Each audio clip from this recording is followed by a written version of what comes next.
Bismillahirrahmanirrahim. Elhamdülillah ve salatu ve selamu ala men la nebiye ba'de. Amma ba'd. Esselamu aleyküm ve rahmetullahi ve berekatuhu. Elə səbirdən danışmışkən elə səbir mövzusuna qısaca çoxunaq. Çünki alimlər buyururlar ki, səbrin 3 növü var. Və o 3 növündən də ən üstünü ki, biz başqa dərslərimizdə növlərini açıq aydın danışmışıq, o barədə danışmayacağıq. Ən üstünü itaətlərdə səbir eləməkdir. Xüsusən də dinin qərib olduğu bir vaxtda. Peyğəmbərimiz sallallahu aleyhi ve sellemlə buyur. Bədəl İslamu qaribən. Seyəudu kəmə bədə qaribən fətubə lil qurabə. İslam qərib olaraq başlayıb. Qərib olaraq da davam edib və qərib olaraq da tamamlanacaq. Fətubə lil qurabə. Müjdələr olsun qəriblərə. Başqa bir Peyğəmbər sallallahu aleyhi ve sellemdən soruşanda ki, o qəriblər kimlərdir? Peyğəmbər sallallahu aleyhi ve sellem buyurur ki, insanlar fəsəda uğrayanda insanları islah edənlər. Nə o insanları islah edənlər? İnsanlar fəsəda uğrayanda. Və zaman keçdikcə və qiyamətə yaxınlaşdıqca, yəni insanlar dinlərindən uzaqlaşırlar və nəyə doğru? Qiyamətə doğru gedirlər. Bu da onların nədir? İmanda zəifləməklərini və daha da qəribliyin çoxalmağına aparacaqdır. Əslində, tubə lil qurabə, müjdələr olsun qəriblərə. Tövbə sözünü alimlər müxtəlif cür izah ediblər.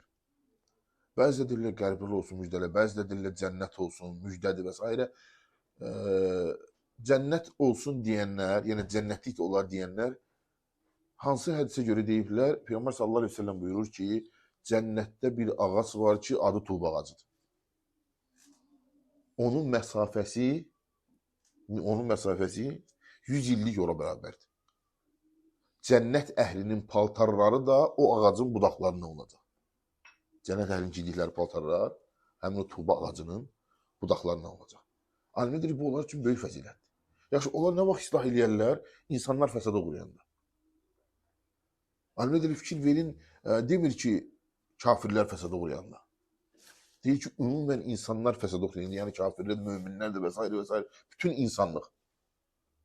Çünki bunlar hamısı qiyamətə tərəf getdikcə neyinir? Elm qalxır, cahillik bərqərar olur, alimlər gedir, cahillər çoxalır, elmsiz fətva verənlər çoxalır, zina artır, haramlar artır və s.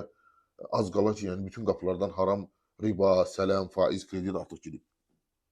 Bu da qəribçilikdir. Peyğəmbər sallallahu aleyhi ve sellem başqa hədisdə necə müjdələyir? Yəni insanlara elə bir zaman gələcək ki, dininə görə səbr eləyən əldə köz tutan kim olacaq? Dininə görə səbr eləyən əldə köz tutan kimi olacaq. Yəni əldə közü saxlamaq çox çətindir.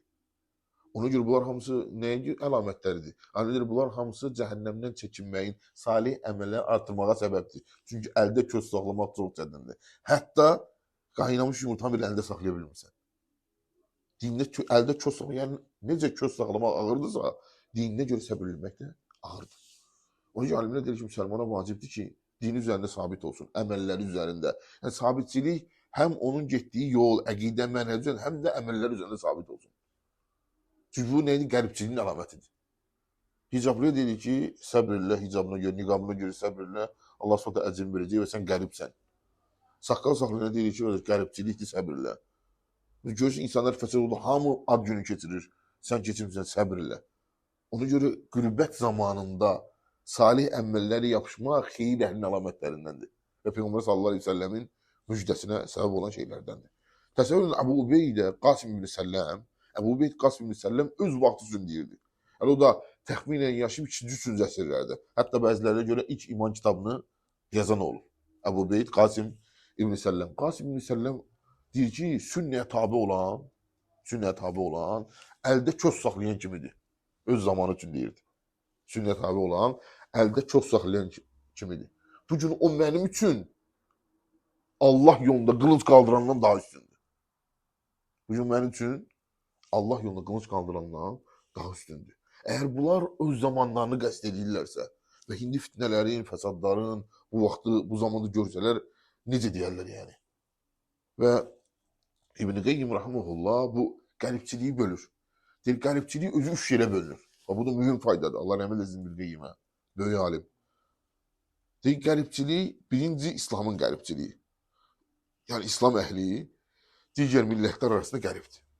Yəni haqq əhlinin qəribçiliyi və bu təriflənən qəribçilikdir. Hansı ki Peyğəmbər sallallahu əleyhi və səlləm deyib ki, müjdələr olsun qəriblərə. İkinci qəriblik batil əhlinin qəribçiliyi. Yəni elə bir zaman olur ki, bəli haqq əhli çox olur, batil əhli az olur. Onda onlar qəribdilər, amma onlar üçün nədir? Bu qınaqdır. Bir də var ümumi qəribçilik. Ümumi qəribçilik də insanların vətənlərindən və s. qəribçiliyidir. Bu isə hamıda eynidir. Əslən bu dünyanın özü qəribçilikdir. Çünki Peyğəmbər sallallahu aleyhi və səlləm Abdullah İbn Ömərə nə deyir? Kun fid dunya kəənnəkə qaribən əv abiris səbil. Dünyada nə kim ol? Ya bir qərib kimi ol, ya da yoldan keçən biri kimi. Alimə də fikir verir, qərib kimi. Ya sanki bu dünyaya gəlmirsən, qəribsən, çox şeydən xəbərin yoxdur. Bilmirsən, necə qərib adam gedir öz ölkəsindən qıraqda, özünü yad hiss edir. Bu dünya da yaddır sənə. Çünki həqiqi vətən cənnətdir. Allah Subhanahu istəyir ki, hamımızı cənnət əlində eləsin. Onun üçün elm əhli buyurur ki, ona görə görürsünüz, o qəribçiliyə görə hamı da eynidir. İstənilən insan vətəndən kənara çıxanda mümin də olsa, kafir də olsa və s. Nə istəyir? Qəribçilik istəyir. Bu ümumi qəribçilikdir. Var qınanılan qəribçiliyi, batil əhlin qəribçiliyi və var haqq əhlin qəribçiliyi. Onu da İbn Qayyim rahmehullah başqa kitabında bu cür izah edir. Deyir ki, əhlül İslam, İslam əhli əslində belə bir halqa çəkir. İslam əhli dinlər arasında qəribdir. Yəni Yəhudilər var, Nəsranilər var, İnduslar var, Oçular var, Buçular var, Buddistlər var, Ateistlər var. İslam əhli qəribdir.